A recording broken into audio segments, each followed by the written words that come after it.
Star water checking. So లోపలికి వచ్చేసినాం. ఇక్కడ వచ్చిన సందేహాలు మొత్తం ఇట్లా లోపల గోవా ఎయిర్పోర్ట్ చెక్అవుట్స్ అన్నమాట. సో ఇక్కడ నేను బ్యాగ్ ఇట్లా దగ్గర పోయి తీసుకోవాలా. చాలా బాగుంది. పొడదిగా పొడిదిరా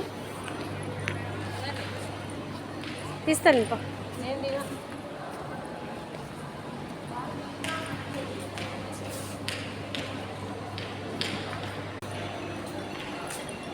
పెద్ద రావాలి.